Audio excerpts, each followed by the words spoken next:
नमस्कार, डिबेट के number 1 show ताल ठोक के में आपका बहुत बहुत स्वागत है। मैं हूं आपके साथ अनुराग मुस्कान।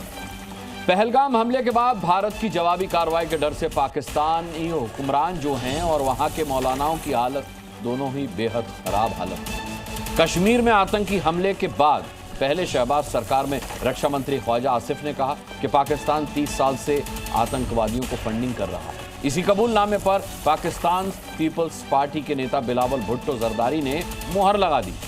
बिलावल ने आसिफ के बयान का समर्थन किया और कहा कि पाकिस्तान अपनी गलतियों का अंजाम भुगत रहा। दूसरी तरफ पाकिस्तानी मौलानाओं ने इस सच्चाई को दरकिनार करते हुए ऐलान किया कि जुमे के दिन यानी आज शुक्रवार को मस्जिदों से भारत के खिलाफ तकरीरें की जाएंगी।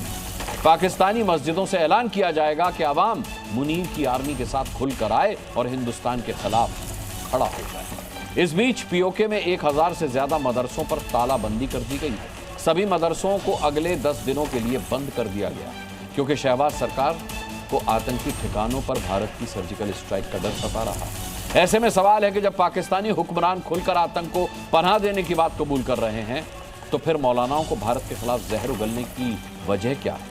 और बड़ा सवाल, जिहाद के नाम पर हिंसा और आतंक के साथ आखिर क्यों खड़े हैं पाकिस्तानी मौलाना? आज इन्हीं अहम मुद्दों पर ताल ठोक कर करेंगे चर्चा। हमारे साथ पाकिस्तान से मौलाना भी जुड़ेंगे। आइए अब डिबेट की शुरुआत करते हैं। आज हमारे साथ यहाँ हिंदुस्तान से मुस्लिम स्कॉलर और मौलाना रहेंगे और पाकिस्तान से भी हमारे साथ ऐसा ही पैनल जुड़ेगा। मैं अपने पैनल से आपका इंट्रोडक्शन करा देता हूँ। मौलाना साजिद रशीदी अध्यक्ष जो हैं वो हमारे साथ हैं, ऑल इंडिया इमाम एसोसिएशन के। Professor Junaid Haris Islamic scholar हमारे साथ कुछ ही पलों में जुड़ेंगे। यहाँ स्टूडियो में मेरे साथ मुमताज़ आलम रिजवी इस्लामिक स्कॉलर जुड़ चुके हैं और नाजिम खान इस्लामिक स्कॉलर हमारे साथ यहाँ मौजूद हैं। अकुश श्रीवास्तव सीनियर जर्नलिस्ट हमारे साथ इस डिबेट का हिस्सा रहेंगे। इसके अलावा पाकिस्तान से सरदार सोहेल इस्लामिक स्कॉलर जुड़ेंगे। फिदा इलाही हमारे साथ इस्लामिक स्कॉलर वहाँ से पाकिस्तान से जुड़ेंगे। अम्मार खान यासिर हमारे साथ पाकिस्तान से जुड़ेंगे। मोहम्मद इब्राहिम चित्राली इस्लामिक स्कॉलर पाकिस्तान से जुड़ेंगे, हालांकि ये वहाँ की पीएनपी पार्टी से वाबस्ता है। चलिए मैं डिबेट की शुरुआत करता हूँ। मुमताज़ आलम रिजवी आपके साथ, क्या कहेंगे इन तकरीरों पर पाकिस्तान की, जो वो अपने आवाम को वहाँ की मस्जिदों से ये अनाउंस करके भड़का रहा है कि हिंदुस्तान के ख़िलाफ़ पाकिस्तान की सेना के साथ खड़े हों?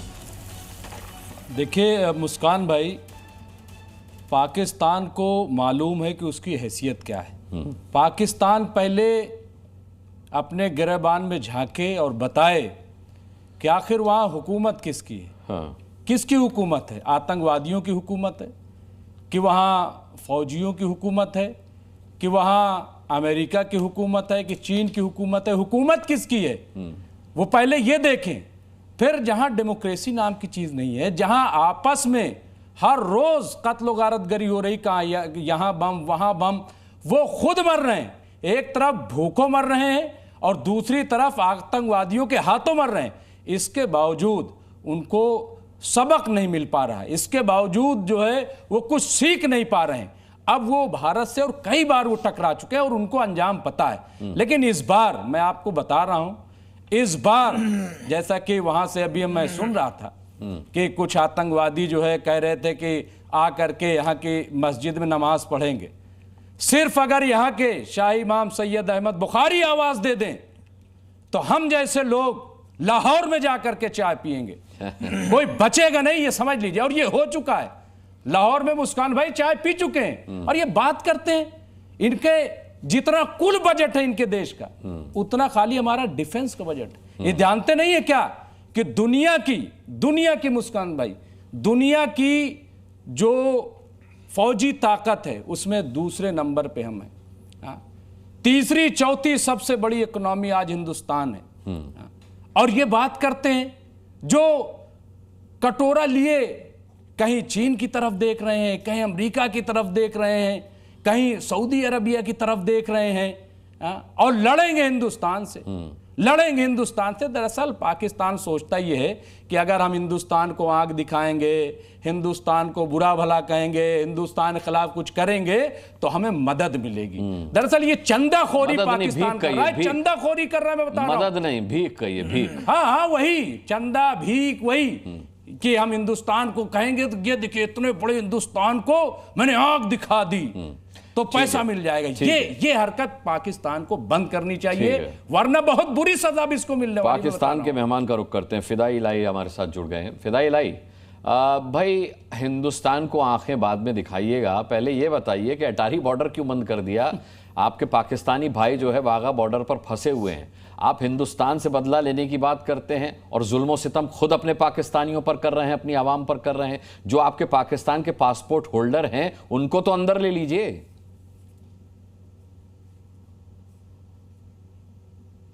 बिस्मिल्लाहिर्रहमानिर्रहीम। Thank you. जैसे कि आपने कहा कि हमारे पाकिस्तानी भाई जो इंडिया में फंसे हुए हैं उनको वाघा बॉर्डर बंद है और नहीं खोला जा रहा। हालांकि ये खबर भी इंडिया में फंसे नहीं थे, वो इंडिया में बसे थे। सुनिए फिदाई इलाही, इंडिया में फंसे नहीं थे, इंडिया में बसे थे। अब वो वाघा बॉर्डर पर इसलिए फंस गए क्योंकि अटारी बॉर्डर पाकिस्तान ने बंद कर दिया है, तो वो फंसे भी पाकिस्तान की वजह से हैं। हमारे पास तो ये रिपोर्ट आ रहा है कि वहाँ के जो हिंदुस्तान के फोर्सेस है उन्होंने उनके पासपोर्ट वगैरह जब्त करके जो है वो अपने पास रखे हुए हैं। तो जाहिर सी बात है इतनी मुश्किलात उनके लिए पैदा की जा रही है। लेकिन यह है कि मैं पहले से ये बात अटारी बॉर्डर किसने बंद किया है? पाकिस्तानी फोर्स ने या पाकिस्तानी रेंजर्स ने? अटारी बॉर्डर पर तो हमारा कोई अधिकार नहीं है ना फिदाई इलाही। आपके पास एक तो जानकारी गलत है कि हमारी फोर्सेस के पास इतना समय नहीं है कि पाकिस्तान के निवासियों के, पाकिस्तान के लोगों के पासपोर्ट वो जब्त करेंगे। क्यों करेंगे? हम तो खुद कह रहे हैं पासपोर्ट दिखाइए और जाइए यहाँ से। हम तो खुद कह रहे हैं पाकिस्तान जाइए, अपने मुल्क वापस जाइए। हमारे हाई कमिश्नर के हुकाम के भी पासपोर्ट वगैरह जब्त कर लिए हैं और इस तरह के खेल आप खेल रहे, फिर आप ये पाकिस्तान को कह रहे कि फोर्सेस वगैरह ये नहीं छोड़ रहे, वो नहीं छोड़ रहे। हालांकि देखिए जंग पाकिस्तान की ख्वाहिश नहीं है, अगर ये जंग भी हो रही है तो ये आपकी ख्वाहिश पर हो रही है। और आज जैसे कि आपने और जो आपने पहलगाम में किया है वो किसकी ख्वाहिश पे किया है ये बताइए? आपने जो पहलगाम में किया है वो किसकी ख्वाहिश पे किया है ये बताइए? भी मुस्लिम कम्युनिटी और जो यहाँ पर अकलियत है या अक्सरियत है जो भी वो सब। अरे असलियत आपका ख्वाजा आसिफ बता चुका है। पारा चिनार में क्या हो रहा है बताइए? पारा चिनार में क्या हो रहा है? ये मुमताज आलम रिजवी की पारा आवाज चिनार है। में क्या हो रहा है बताइए? आप हिंदुस्तान की बात कीजिए, पहले पाकिस्तान बताइए क्या कर रहे हो पारा चिनार में, और दहशत गर्दों को क्यों दूध पिला रहे हो? किरदार अदा किए हम करेंगे। नहीं, दहशत गर्दों को आप आतंकवादियों को दूध पिला रहे हो। पारा चिनार में वहाँ की जो माइनॉरिटी अकलियत है उसका कत्ल करा रहे हो। मसले का हल मुज़ाकरात है और मसले का हल बातचीत है।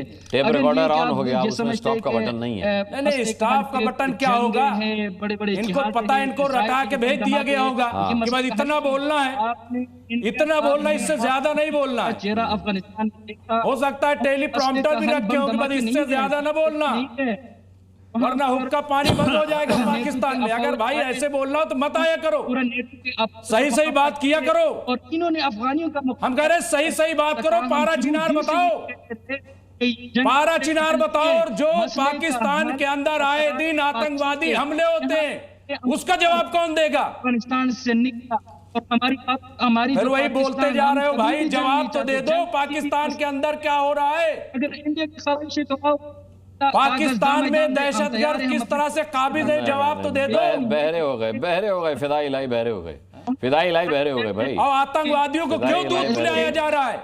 ठीक है, क्यों उनको दूध पिलाया जा रहा है?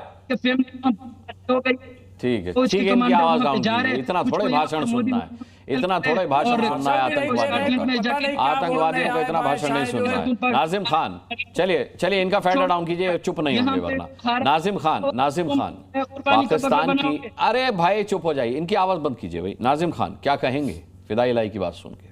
औज़ु बिल्लाहि मिनश शैतानिर रजीम, बिस्मिल्लाहिर रहमानिर रहीम।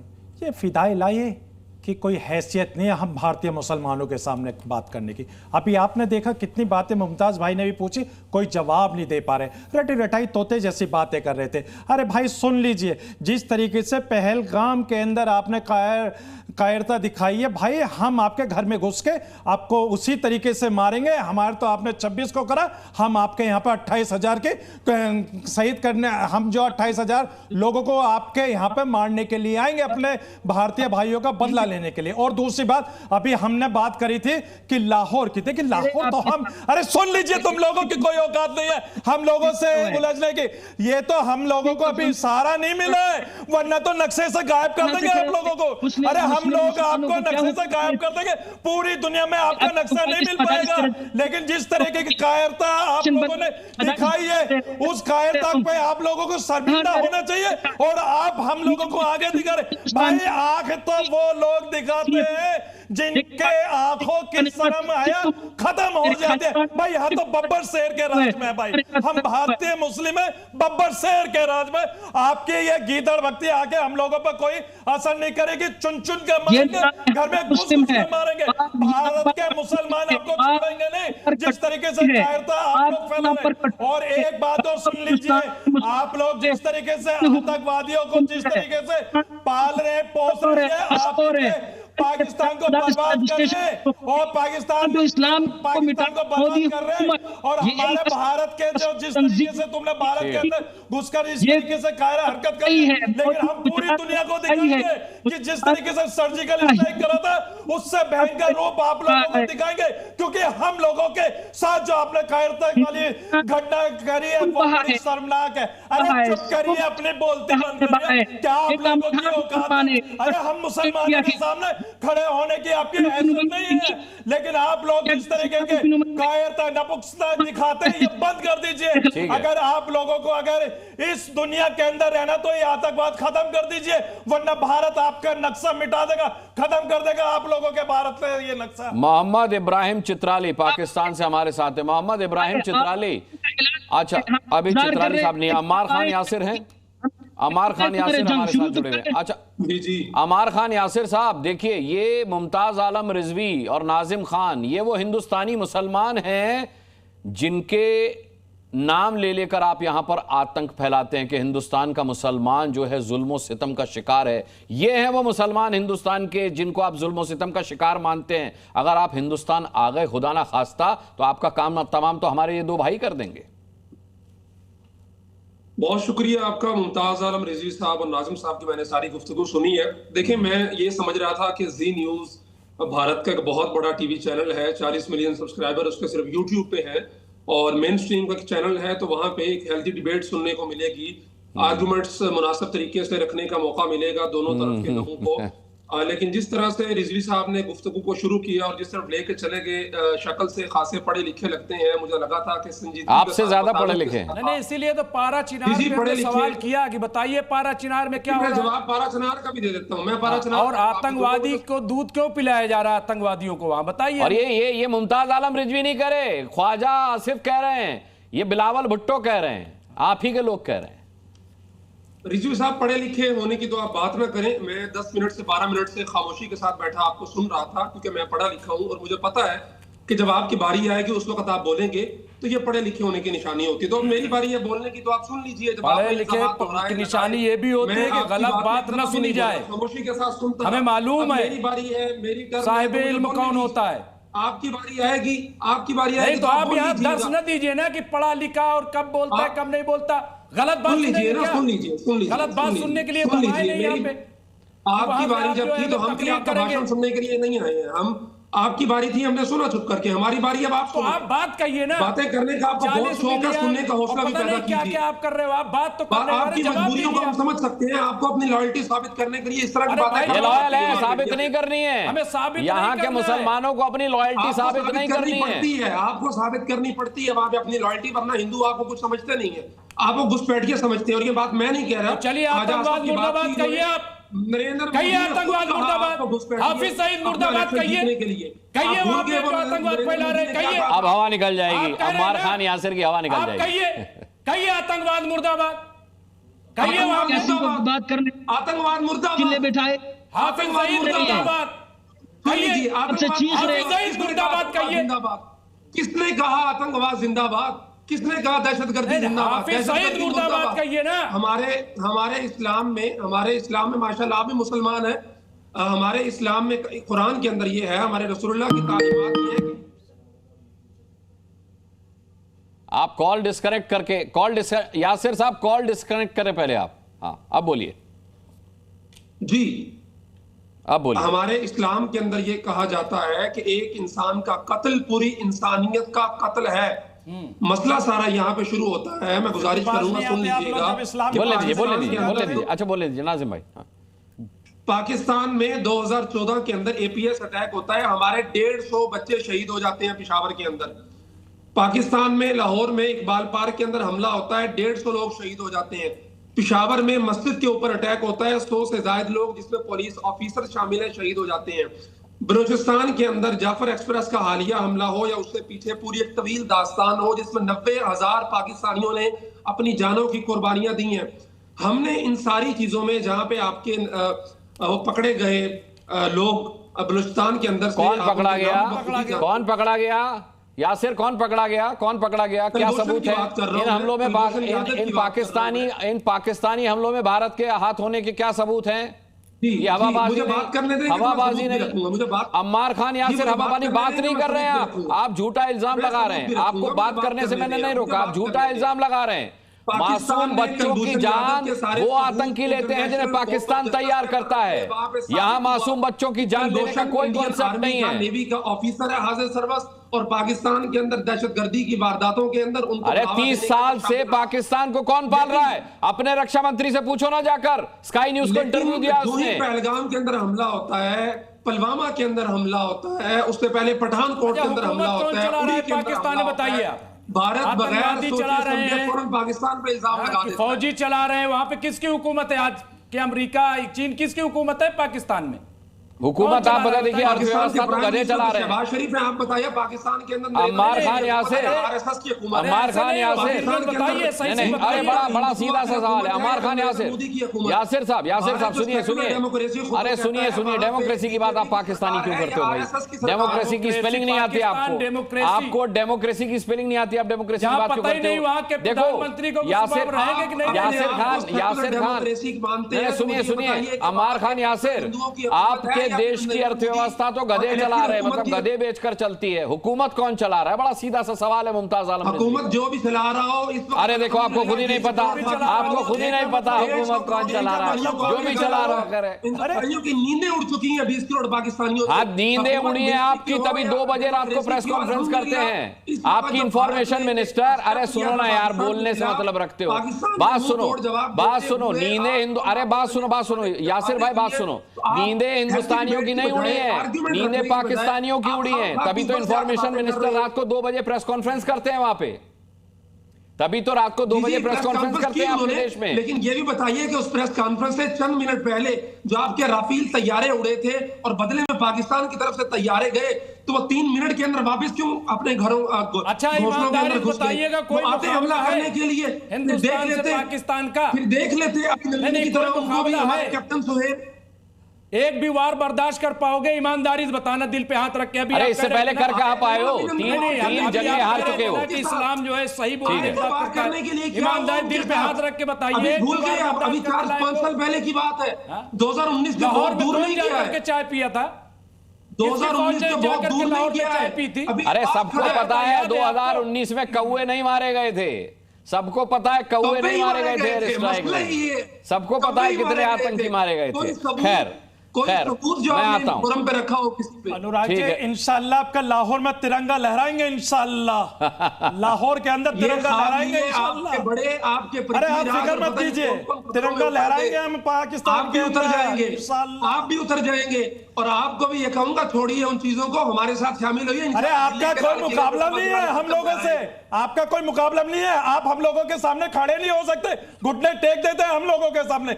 भारत का मुसलमान सक्षम है, लेकिन आप लोग जिस तरीके से भारत के मुसलमान को ऊपर एक इस तरीके का माहौल बनाने की कोशिश करते हैं, हर लोग भारत के मुसलमान आप लोगों को अपने पैर के नोक पर रखते हैं। ये बात सुन लीजिए, भारत का मुसलमान इंशाल्लाह भारत जिंदाबाद, इंशाल्लाह भारत जिंदाबाद ही कहेगा। लेकिन आप लोग जिस तरीके का भ्रम पैदा चर्चा कर रहे हैं, आप लोगों की कोई हैसियत नहीं है। अरे आप तो अपने गधों से भैया अपना देश चलवा लीजिए, आप लोगों को यही नहीं पता कि आपका मुल्क चला कौन रहा है। अरे भाई हमारे भारत का मुल्क बब्बर शेर चला रहा है, बब्बर शेर, मैं बाबा उसी बात को कह रहा हूँ। तो आप लोग अपने गधे से चलवा लीजिए, आपको कुछ पता नहीं है, आपको कुछ पता नहीं है इस तरह की बात। देश की मजम्मत क्यों नहीं करते हैं? अरे लाहौर कहां चले जाते हैं आप? तिरंगा लहराएंगे, वफादारी साबित करने के लिए हिंदुओं के आगे लेटते चले जा रहे हैं। हिंदू भाई हमारे अपने हैं, आप फिक्र मत कीजिए, आप फिक्र मत कीजिए, आप लोग हमारे भाई नहीं है, पाकिस्तानी हम लोगों के भाई नहीं है, हमारे भाई हमारे हिंदू भाई है, भारत के हिंदू भाई है, पूरी दुनिया के हिंदू भाई हमारे भाई है। पाकिस्तान का कोई भी पाकिस्तानी, भारत का मुस्लिम का कोई भाई नहीं है, हम लोग आप लोगों को भाई नहीं मानते। अरे लानत है अम्मार खान यासिर, लानत है कि तुम वहां टीवी पर बैठ करके यहाँ हिंदुस्तानी मुसलमानों को भड़का रहे हो। ये मुसलमान होने से पहले हिंदुस्तानी है, मैं तुम्हें बता दूं। तुम्हारी तरह फर्जी मुसलमान नहीं है। प्रोफेसर जुनैद हारिस, अब शांत हो जाओ, मैं आता हूँ, अब शांत हो जाओ, मैं आता हूँ। प्रोफेसर जुनैद हारिस जी, क्या कहना चाहेंगे पाकिस्तान के मुल्लाओं से? जी अम्मार यासिर साहब, एक अच्छी बात तो ये है कि कम से कम आपने कुरान की आयत का और इस्लाम की बुनियादी तालीम का सहारा लिया कि मासूम का कत्ल पूरी इंसानियत का कत्ल है। कम से कम इस बुनियादी बात को ख़त्म करने की अभी आपने जसारत नहीं की है। आप ये बताइए, कलमे तय्यबा पूरी इंसानियत को एक तरह से रहमत के तौर पर है। ये क्या शर्म की बात है कि एक कलमा पढ़वा करके किसी के कत्ल करने की कोशिश करना। कोई कहीं पर किसी भी तरीके से वो मुसलमान हो सकता है, इसका जस्टिफिकेशन हो सकता है? आप ये बताइए, दुनिया के अंदर वाहिद मुल्क पाकिस्तान वो मुल्क है जो इस्लाम के नाम पर बना और इस्लाम के कानून को नाफिज करने की जसारत नहीं कर सकता है।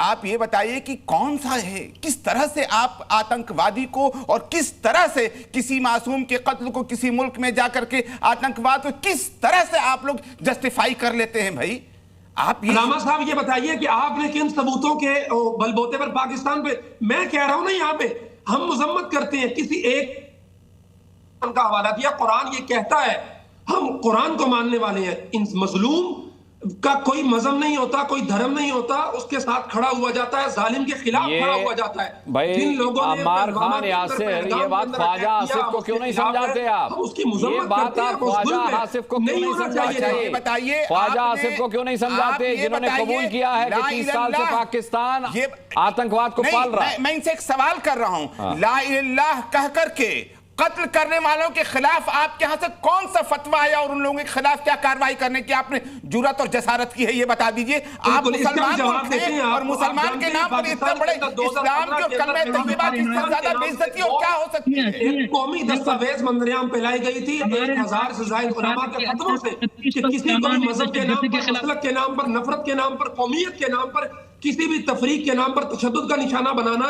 नाजायज है, हराम है। इस्लाम की रूह से उसमें कोई इजाजत नहीं है, चाहे कि उसको उसका खून बहा दिया जाए, उसकी गर्दन काट दी जाए, उसको गोली मार दी जाए। क्या बात कर रहे हैं आप? कौन से इस्लाम की बात कर रहे हैं आप? जो इस्लाम हमारा है वो अमल करना शरण किसने दे रखा है? इन आतंकवादियों के खिलाफ आप क्या करने को तैयार हैं? आप बताइए, इन आतंकवादियों के खिलाफ आप खुद करने को क्या तैयार हैं? इस्लाम की परिभाषा बताइए। सुन लीजिए, पिछले 20 साल के अंदर, 25 साल के अंदर पाकिस्तान ने 90,000 लोगों की कुर्बानियां दी हैं इस दहशतगर्दी के खिलाफ जंग में। अभी हाल ही में पिछले महीने में नहीं, अब एक एकेडमिक बात सुन रहे हैं आप कुर्बानी देने की बात कर रहे हैं, तो क्या इसका मतलब ये हुआ कि आप इस्लाम की गलत तालीम देंगे और कलमे तय्यबा को बदनाम करेंगे? आपसे मैं एक बुनियादी सवाल कर रहा हूं कि इस्लाम कुरान की तालीम है कि अगर तुम्हारे साथ कोई बुराई करे तो उसका जवाब तुम भलाई से दो। आपने क्या किया? कलमे तय्यबा, अगर मैं आपकी बात मान भी ले रहा हूं तो आपने कलमे तय्यबा का सहारा लिया और कलमे तय्यबा को पूरी दुनिया में बदनाम करके रख दिया। ये इनाम लिया जाएगा और कत्ल किया जाएगा। आप ये जानते हैं कल ये कितना बड़ा जुर्म है? आप क्या क़यामत के दिन अल्लाह को मुंह दिखाएंगे और अल्लाह के रसूल का सामना आप लोग कैसे कर पाएंगे? अपने आप को मुसलमान कहते हैं, शर्म नहीं आती आपको? ठीक है, मैं आता हूं, मैं अम्मार भाई आता हूं आपके पास आता हूं। रुकिए, अभी बहुत सारे मेहमान हैं, सबकी बारी आनी है। ठीक है, मैं आता हूं। साजिद रशीदी हमारे साथ है। ठीक है, साजिद रशीदी।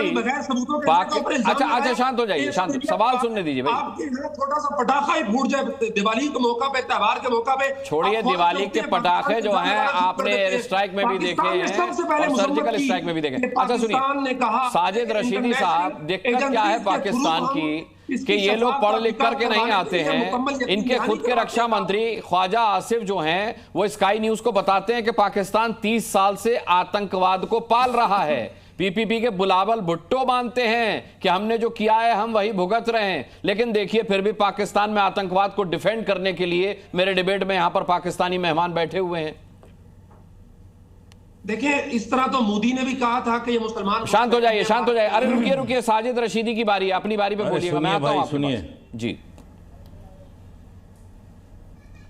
धमकियों से डरने वाले ए पाकिस्तान नहीं है हम, 100 बार कर चुका है तो इम्तिहान हमारा। जितने भी मेहमान मेरे पाकिस्तान से बैठे हैं, मैं बड़े अदब से उनसे कहना चाहता हूं, ये तूतू मेमे का वक्त नहीं है। आज दहशतगर्दी के खिलाफ खड़े होने का वक्त है। आज दहशतगर्दी को उसकी औकात बताने और जताने का वक्त है। उनको डिफेंड करने का, उनको जस्टिफाई करने का वक्त नहीं है। ये समझ लीजिए आप अच्छी तरह। जब आप इस बात को मानते हैं कि पहलगाम में जो कुछ हुआ वो इस्लाम की रूह के खिलाफ है, इस्लाम के खिलाफ है, तो आपकी हुकूमत क्या कर रही है भाई? आपकी हुकूमत बराबर जनरल आसिम मुनीर का जो बयान है आपने सुना उसको? आसिम मुनीर ने कहा है कि हिंदू और मुसलमान एक साथ नहीं रह सकता। यह कौन सा इस्लाम है भाई? और उसके 3 दिन बाद पहलगाम पे हमला हो जाता है और धर्म पूछकर, कलमा पढ़वाकर उनको मारा जाता है। यह कौन सा इस्लाम है भाई? प्रॉफिट से मैं साबित करूंगा। जनरल आसिम मुनीर ने क्यों कहा, किस बुनियाद पर कहा? कुरान में कहां लिखा है कि हिंदू मुसलमान एक साथ नहीं रह सकते? हदीस में कहां लिखा है कि हिंदू मुसलमान एक साथ नहीं रह सकते? आप कहते हैं हमारे यहां से आतंकवाद, दहशतगर्दी नहीं पलती है। मैं मान लेता हूं कि यासिर भाई आप अच्छे आदमी हैं, आप इस्लाम के जानकार हैं, आप इस्लाम को फॉलो करते हैं, लेकिन जिन लोगों को आप फॉलो करते हैं, जो आपकी हुकूमत में हैं, आपकी आर्मी के चीफ हैं, जब वो कुरान के खिलाफ बोलते हैं, कुरान की बातों के खिलाफ बोलते हैं, तो आप लोग उनके खिलाफ फतवा क्यों जारी नहीं करते भाई कि कुरान के खिलाफ आप बोल रहे हैं? कुरान में ऐसा कहीं नहीं लिखा है कि हिंदू मुसलमान एक साथ नहीं रह सकता। क्यों नहीं रह सकता? ये सवाल मेरे पर लाइएगा। कहां ऐसा लिखा हुआ है? दूसरी बात, अगर आप कह रहे हैं कि पाकिस्तान ने यह हमला नहीं कराया, तो आपने कौन से दस्तावेज हिंदुस्तान को सौंपे? आपने तो कस्साब को भी मना कर दिया था कि कस्साब हमारा नहीं है, लेकिन वहां उसके गांव तक मीडिया, आप ही के मुल्क के चैनल पहुंच गए उसके गांव तक। तो ये सारी चीजें मेरे भाई, आप एक इस्लामी स्कॉलर हैं, मैं आपकी कदर करता हूं, मोहब्बत करता हूं आपसे। आपको भी अपनी सरकार से, अपने जनरल से सवाल करना चाहिए कि आप कुरान के खिलाफ बात करके क्या हिंदू और मुसलमान को आपस में लड़ाने का काम नहीं कर रहे? यह कुरान के खिलाफ है, हम इसको कंडम करते हैं। दूसरी बात यह है कि आपकी हालत वो है मेरे भाई, आपको समझना पड़ेगा। आपकी हालत वो है कि जैसे बच्चे को एक मार दिया जाता है तो बच्चा मार तो सकता नहीं, उल्टा झुंझुला के कहता है दोबारा मार के दिखाओ, फिर मारा जाता है, फिर कहता है झुंझुलाकर मार के दिखाओ। आप इन बातों को समझिए। आप लोगों की वजह से, आप लोगों के कामों की वजह से हिंदुस्तान का मुसलमान बदनाम हो रहा है। आज हिंदुस्तान के मुसलमान को आपके इसके नाम निहाद जिहाद की वजह से गालियां खानी पड़ रही हैं। हिंदुस्तान का मुसलमान शक की निगाहों में है आपके नाम निहाद जिहाद की वजह से। क्यों आप इसको कंडम नहीं करते? क्यों आप उन जिहादियों को हिंदुस्तान के हवाले नहीं करते? क्यों उन जिहादियों को पाकिस्तान से नहीं निकालते? उन आतंकवादियों को, उन दहशतगर्दों को जो इस्लाम को जिहाद के नाम पर बर्दाश्त करते हैं। लश्कर तैयबा, जैशे मोहम्मद नाम आपने रखे हैं नबी के ऊपर और काम करते हैं शैतानों के, काम करते हैं इस्लाम के खिलाफ। आप जैसे बाशऊर लोगों को उठना पड़ेगा उनके लिए। आप जैसे पढ़े लिखे लोगों को आना पड़ेगा सामने और बताना पड़ेगा उनको सही इस्लाम क्या है, सही दीन क्या है, सही ईमान क्या है। ये सारी चीजें बतानी पड़ेंगी आपको। आप बैठकर जस्टिफाई ना करो। अगर आप बैठकर जस्टिफाई करोगे तो आप इस्लाम को सही मानने वाले नहीं हो। जी, मैं एग्री करता हूं। सब में आ जाओगे। जी बिल्कुल ठीक है, आपने भाई कहा, मैं यासिर उससे भाई, एग्री करता हूँ समझो कि इस बात हमें इस को। चीज को कंडेम करना ईमान क्या चाहिए। कहता और है, इस्लाम क्या कहता है? जी, हम कंडेम करते हैं। और आपने कहा कि उलमा इस सारे उसमें क्या कर रहे हैं, मैं पहले बता चुका हूं, ये अभी की बात नहीं है। 2014 के बाद पाकिस्तान के 1000 से जायद उलमा जो सफ़े अव्वल की लीडरशिप है, उन्होंने इस दहशतगर्दी के खिलाफ न सिर्फ फतावा जारी किए हैं, बल्कि उसके बाद से लेके अब तक 10 साल हो गए हैं, प्रॉपर हर साल बाकायदा उस पर सेमिनार्स होते हैं, टीवी शोज होते हैं, और उलमा वक्तन फवक्तन अपनी वीडियोस के अंदर उसका तस्करा करते रहते हैं। आपने बात की कि यहाँ पे कुछ लोगों के एक्ट की वजह से जो है ना वो मुसलमान बदनाम हो रहे हैं। सबसे पहली बात तो यह है कि इस्लाम इतना कमजोर नहीं है, इतना ताकतवर नहीं है कि किसी एक आदमी के गलत अमल की वजह से इस्लाम को कटहरे के अंदर खड़ा कर दिया जाए और हम उसको निशाना बनाने शुरू कर दें। अल्हम्दुलिल्लाह हम अपने इस्लाम पे फख्र करते हैं। हमें अपनी गलतफहमी है, पूरी दुनिया में इस्लाम बदनाम हो गया। नहीं, पूरी आप दुनिया नहीं में आज मानते इस्लाम कि की हाफिज पहचान सईद वगैरह- आतंकवादी। अरे यासिर भाई, आप पत्रकार भी हैं। के अंदर क्या बात अरे कर रहे हो? यासिर भाई, आप पत्रकार भी क्या हैं। बात कर रहे हो? आपको तो पता होगा कि इस इस्लाम की वक्त छवि कोई खराब मुल्क करती है। दुनिया का कोई मुल्क आपके साथ क्यों नहीं खड़ा है?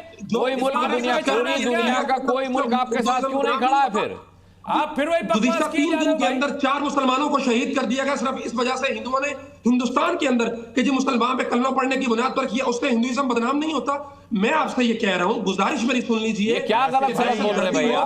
सुनिए, मेरी गुजारिश सुन लीजिए, आखिरी बात मैं करके बात यासिर भाई खत्म करता सुनिए, हूं। एक मिनट। दहशतगर्दी का कोई यासिर भाई, मजहब एक नहीं मिनट होता है, सुनिए। जुल्म का सुनिए, कोई एक मजहब मिनट। नहीं होता है। हमें देखिए, अक्रॉस द बॉर्डर्स, अक्रॉस अरे द सुनिए रिलीजन, मेरे भाई, अक्रॉस द सुनिए। सेक्स, हमें दहशतगर्दी के खिलाफ खड़ा होना चाहिए। यासिर हमें भाई, मेरी जुल्म के आवाज आ रही है खिलाफ खड़ा आपको? होना अरे चाहिए। यासिर भाई, आप हमें कैसे जालिम के पत्रकार हैं, खिलाफ कैसे खड़ा होना चाहिए। कैसे यासिर भाई, मुस्लिम मेरी स्कॉलर आवाज आ रही है हैं आपको? आप एक बात बताइए, सुनिए यासिर भाई, सुनिए। आप कह रहे हैं दहशतगर्दी के यासिर खिलाफ भाई, खड़े होना सुनिए मेरी चाहिए। बात। एक मिनट, मुस्कान भाई। आपके ख्वाजा आसिफ कहते हैं कि हम 30 साल से दहशतगर्दों को पाल रहे हैं। आप कहते हैं कि दहशतगर्दी के खिलाफ खड़ा होना चाहिए, और आपकी हुकूमत हाफिज सईद की सुरक्षा बढ़ा देती है वहां पर। कमाल कर रहे हैं। ये दो बातें एक साथ कैसे चल सकती हैं? हाफिज सईद साहब नजरबंद है। यासिर, हाफिज सईद साहब मैं नजरबंद सवाल है। कर लूं यासिर भाई से। जी करें सवाल करें जी, मैं सवाल एक- करें। मैं आपसे एक सवाल करना चाहता हूं अम्मार साहब, आप बताइए। यासिर भाई सुनिए, कि यासिर पूरी भाई सुनिए। दुनिया में, पूरी दुनिया में आज इस्लाम की जो शबीह बन गई है, जो आतंकवाद से इस्लाम जुड़ गया, उसको जोड़ दिया गया, किसकी वजह से? कौन जिम्मेदार है इसका? किसको आप कहेंगे? अच्छा एक मिनट, नहीं सुनिए, जिम्मेदार अरे नहीं सुनिए अम्मार खान साहब और फिदा इलाही, मैं आपको सुनवा देता हूं। अम्मार खान और फिदा इलाही साहब, सुनिए मेरी बात सुनिए। अच्छा अब मेरी बात सुनिए। देखिए, हमारे साथ पाकिस्तान से एक और गेस्ट है। मैं अभी देखिए न्यूजीलैंड के अंदर एक चर्च पे एक ईसाई हमला करता है, 50 से ज्यादा लोगों को मार देता है, अरे उसकी वजह से ईसाईयत बदनाम नहीं होती। अमेरिका के अंदर एक स्कूल में, अरे छोड़िए, बाकी मुल्कों की फिक्र करना छोड़िए, पाकिस्तान की फिक्र कीजिए। फिलहाल पाकिस्तान की फिक्र कीजिए। अच्छा एक मिनट 2000 से ज्यादा हिंदू। अच्छा हो गया, आपका हो गया। और सबसे ज्यादा आप बोले। अच्छा सुनिए, फिदा इलाही और अम्मार खान यासिर, सुनिए बहुत ध्यान से सुनिए। अब मैं जो सुनाने जा रहा हूं आपको, बहुत ध्यान से सुनिए। मोहम्मद इब्राहिम चित्राली हमारे साथ हैं पाकिस्तान से। मोहम्मद इब्राहिम चित्राली, क्या ये सच नहीं है कि हम जिसे आतंकवाद कहते हैं, आप ही के शब्द बोल रहा हूं, क्या ये सच नहीं है कि हम जिसे आतंकवाद कहते हैं वो आपका फक्र है? हम जिसे आतंकवादी कहते हैं वो आपके लिए मुजाहिद हैं? सबसे पहले बहुत शुक्रिया, जज़ाकल्लाह। अमार भाई बहुत दलील के साथ बात कर रहे हैं, लेकिन आप दलील को समझे तब हम आपके साथ दलील से बात करें। दूसरी बात यह कि कौन आतंकवादी है और कौन मुहिब जो है वो पुरअमन हो गए, तो आप जो है ये मुतय्यन करेंगे, ये आप बताएंगे कि कौन दहशतगर्द है और कौन नहीं, मैं नहीं बताऊंगा, मेरे देश की सरकार बताएगी। मुझे तो आप सिर्फ ये बताइए कि हम जिसे आतंकवाद कहते हैं वो आपका फक्र है कि नहीं है? मुझे आपसे नहीं पूछना है। कल आप अम्मार भाई के बारे में कहेंगे कि ये दहशतगर्द है। मैं किसी के ना हम आपकी तरह हवाबाजी नहीं करते। अम्मार भाई के खिलाफ सबूत होगा तो सबूत देकर कहेंगे कि वो आतंकवादी हैं, ऐसे नहीं कहेंगे। मुझे ये बताइए, परसों आपने मेरी डिबेट में ये कहा था कि हम जिसे आतंकवाद कहते हैं वो आपके लिए फक्र है और हम जिसे आतंकवादी कहते हैं वो आपके लिए मुजाहिद हैं। रिपीट कीजिए अपनी उस बात को। मैं रिपीट कर रहा हूं, मैं आपके कहने पे किसी को दहशतगर्द नहीं कहूंगा, ना आपके कहने पे किसी को अमन पसंद का जो है वो सर्टिफिकेट दूंगा। बाकी जो मुसलमान भाई यहाँ बैठे हुए उनसे मुझे बड़ी हमदर्दी है, मुझे उनकी जो है कमजोरी का एहसास है कि वो कोई कमजोरी नहीं है। आप जो है हमदर्दी न दिखाइए, आप अपने आप पे हमदर्दी दिखाइए, आप अपने हमदर्द बन जाइए। अपने हमदर्द बन जाइए, पाकिस्तान के और पाकिस्तानियों के हमदर्द बन जाइए। उन गरीब हिंदुस्तान के मुसलमान को पाकिस्तान के मुसलमानों की हमदर्दी नहीं चाहिए, ये समझ लो। ये सवाल मुझसे कहने दीजिए। बोलिए। मेरा मुसलमान भाई है, मुझे उससे हमदर्दी है। नहीं, आपके यहाँ कोई भाई नहीं है, यहाँ आपका यहाँ कोई भाई नहीं है, इस गलत फहमी में आप। यहाँ का मुसलमान आपका भाई नहीं है। अल्हम्दुलिल्लाह, अल्हम्दुलिल्लाह, हमने आपकी तरह से इस्लाम को धोखा नहीं दिया है। हमने जो इस्लाम अख्तियार किया है इस मुल्क के अंदर, अपने मुल्क में, पूरी बात सुन लीजिएगा। अल्लाह के रसूल सल्लल्लाहु अलैहि वसल्लम ने सुलह हुदैबिया के मौका से मक्का के लोगों से समझौता किया था। और उस दस्तावेज के मुताबिक पूरी की पूरी जिंदगी गुजर जाती। हमने इस मुल्क के संविधान को तस्लीम किया है। हिंदू और मुसलमान और यहाँ की रहने वाली सारी कम्युनिटी को शरीयत की रोशनी में मैं कहता हूं कि शरीयत है कि इस संविधान के तहत हम मिलजुल करके आगे बढ़े, और इसका हमने सबूत दिया है। वीर अब्दुल हमीद की शक्ल में सबूत दिया है। सुनिए चित्राई साहब, आ रहा हूं, इनकी बात खत्म हो जाने दीजिए, फिर आपके पास। माफ कीजिएगा, तो ये हम आपका जिम्मेदार आदमी कह रहा है कि हिंदू और मुसलमान साथ नहीं रह सकता। जिस काम को अल्लाह के रसूल ने बताया है उस काम को आपका आदमी कहता है और आप लोगों को शर्म नहीं आती, ये मुझे अफसोस होता है। हमने इस मुल्क के संविधान के साथ अल्लाह के रसूल ने सुलह हुदैबिया में जो किया था उसके मुताबिक संविधान को तस्लीम करते हैं। क्या समझ में बात आती है? हाँ, आज अगर हिंदू की जान जाती उससे पहले जुनैद हारिस एक मुसलमान की हैसियत से कहता कि अपनी जान देना ज्यादा बेहतर समझेगा और गवारा करेगा, और हमने साबित किया है। मैंने कहा ब्रिगेडियर उस्मान की सूरत में भी आपके खिलाफ और वीर अब्दुल हमीद की सूरत में भी। ठीक है, एक बड़ी खबर आ रही है, उससे पहले इब्राहिम चित्राली, आपका जवाब।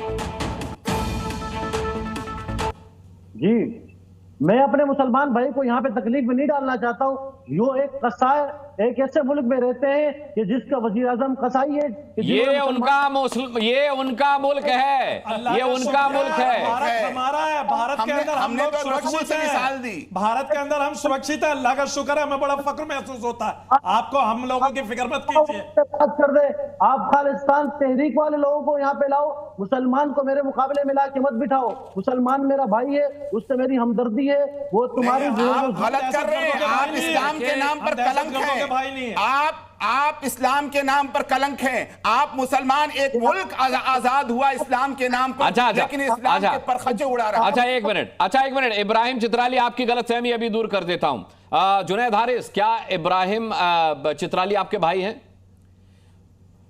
एक इंसान होने के नाते, एक मुसलमान होने के नाते हर आदमी एक दूसरे से इसके साथ जुड़ा हुआ है, लेकिन हम इस मुल्क में रहते हैं और यहाँ के लोग हमारे भाई हैं। आपको हम अपने भाई इस मामले में बिल्कुल नहीं समझते। ठीक है, मुमताज आलम रिजवी, क्या इब्राहिम चित्राली आपके भाई हैं? नहीं, बिल्कुल। जो आतंकवाद, अरे सुन लो भाई चित्राली, सुन लो यार। हाँ। सुन लीजिए, जो आतंकवाद के खिलाफ खड़ा होगा वो हमारा भाई नहीं हो सकता, और उसकी वजह यह है, कुरान में एक आयत है, ये जानते होंगे, या अय्युहल्लज़ीना आमनु तक़ुल्लाह व कूनू माअस सादिक़ीन, ऐ ईमान वालो तक़वा इख्तियार करो, अल्लाह से डरो, सच्चों के साथ हो जाओ।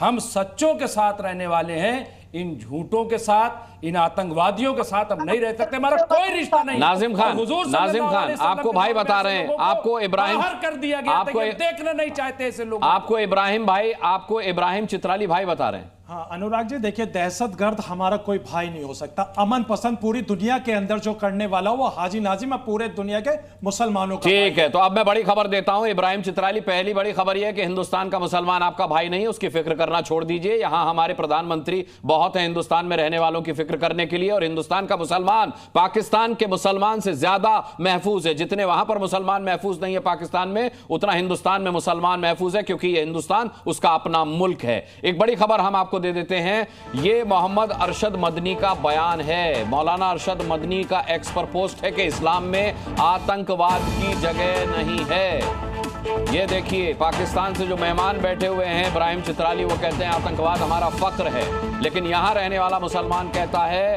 कि आतंकवाद का इस्लाम से कोई लेना देना नहीं है। एक निर्दोष की हत्या मानवता की हत्या है, देश में बढ़ती नफरत को हराना है।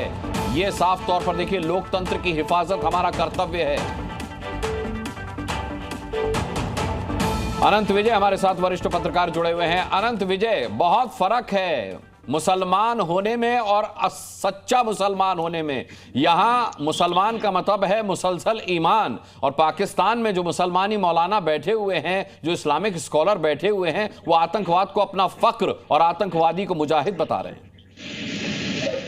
देखिए, मैं तो सिर्फ इतना कहना चाहता हूं कि इस्लामिक आतंकवाद का विरोध, इस्लाम का विरोध कहीं नहीं है। जिस दिन ये बात पाकिस्तान को समझ में आ जाएगी, पाकिस्तान के जितने भी मुसलमान हैं वो सही लाइन पे आ जाएंगे। उनको लगता है कि इस्लामिक आतंकवाद का विरोध मुसलमानों का विरोध है, जबकि ऐसा है नहीं। जो सच्चे मुसलमान हैं वो आतंकवाद से हमेशा दूर रहते हैं, और इन लोगों ने अपनी कौम को बदनाम करने का काम किया है। कुछ मुसलमान जो सिरफिरे होते हैं, जो आतंक का दामन थाम लेते हैं और धर्म के नाम पर अपने मतलब जिसको कहते हैं कि सर्वोच्च सत्ता के नाम पर जिस प्रकार का आतंकवाद वो पूरे दुनिया में फैलाते हैं, ये कुछ लोग, चंद लोग, मैं जानबूझकर बार बार आपको कह रहा हूँ कि जब भारत का विभाजन हुआ तो वो इस्लाम के नाम पर विभाजन हुआ। वो विभाजन हिंदू मुसलमान का विभाजन नहीं था, वो इस्लाम के नाम पर विभाजन हुआ। लेकिन अब देखिए, महमूद मदनी जो इतनी बड़ी जमात के मुखिया हैं, वो क्या कह रहे हैं कि जो आतंकवाद में पैबस्त होगा वो सच्चा मुसलमान नहीं होगा। तो इन पाकिस्तानियों को ये बात समझ में नहीं आती, क्योंकि ये रोग स्टेट बन चुके हैं। इनको आतंक और इस्लाम एक लगता है। ठीक है, तो क्लोजिंग कमेंट तो मौलाना अरशद मदनी कर चुके हैं, और जो उन्होंने कहा है वही सच है। पाकिस्तान के मुसलमानों को और खासकर वहां के इस्लामिक स्कॉलर और मौलानाओं को ये बात समझनी पड़ेगी। इसी नोट के साथ सभी का बहुत बहुत हम धन्यवाद करना चाहेंगे आज की डिबेट में जुड़ने के लिए। आप दर्शकों का भी बहुत बहुत धन्यवाद ताल ठोक के देखने के लिए। अगली मुलाकात तक अपना बहुत बहुत ख्याल रखिएगा। मुझे अभी के लिए इजाजत दीजिए। नमस्कार।